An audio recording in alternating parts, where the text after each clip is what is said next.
Hi there, my name is Bridgette Roberts, and I'm a Marketing Research and Insights Manager at Highspot. Today, I'm going to walk you through the basics of sales enablement and why it matters.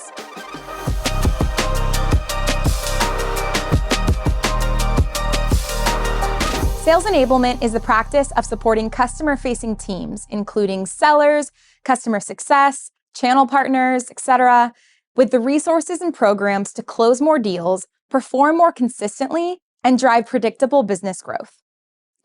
Enablement is really that connective arm that unifies and powers your go-to-market organization, helping you take what once felt impossible and make it a reality.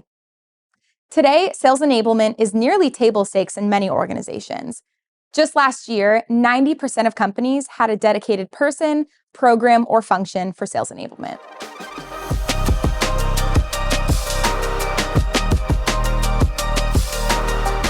Sales can be really hard, and driving durable revenue growth can often feel impossible, especially when selling environments change and buyers' needs change, when there's new solutions that reps need to learn how to sell, and new sales methodologies to train them on too.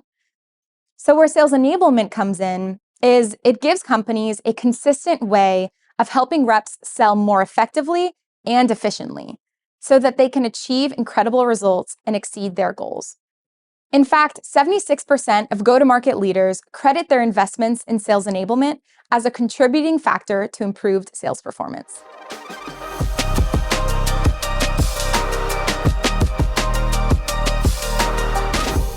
So the foundational component to sales enablement is content.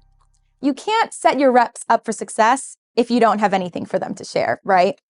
So being able to manage your sales content effectively will help you arm reps with the most relevant, up-to-date assets and land a consistent message with your buyers. Another key element of sales enablement is sales guidance. So this is the idea of equipping your sellers with everything that they need to help them engage buyers with confidence, allowing you to drive more of the right sales behaviors. Next, buyer engagement is another crucial piece of sales enablement. Ensuring your reps provide engaging experiences to your buyers and have visibility into that engagement will help sellers know how to resonate with buyers and help move the process forward. Another vital area that sales enablement covers is onboarding and training. So this is all about empowering your sellers to develop new skills and ramp quickly, and ensuring that you can validate readiness before deals are on the line. Now, to ensure that learning sticks, you need consistent coaching, another key element to enabling sellers. Sales enablement teams can help frontline managers coach their reps more effectively by evaluating buyer interactions and fine-tuning those sales skills to improve rep performance.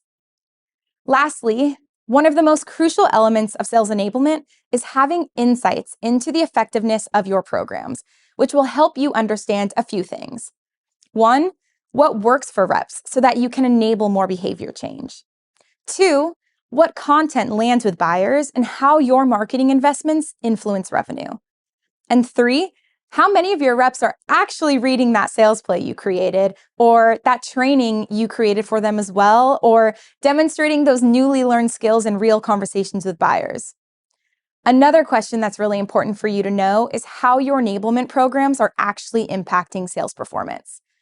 In fact, research found that teams that use analytics to measure training effectiveness are 36% more likely to decrease seller ramp time. Among all of those things, analytics also helps you justify the value of your sales enablement efforts. So hope that overview was helpful for you. If you are ready to increase win rates, land bigger deals, and improve customer experiences, it's time to check out Highspot, the solution that will help you enable the impossible.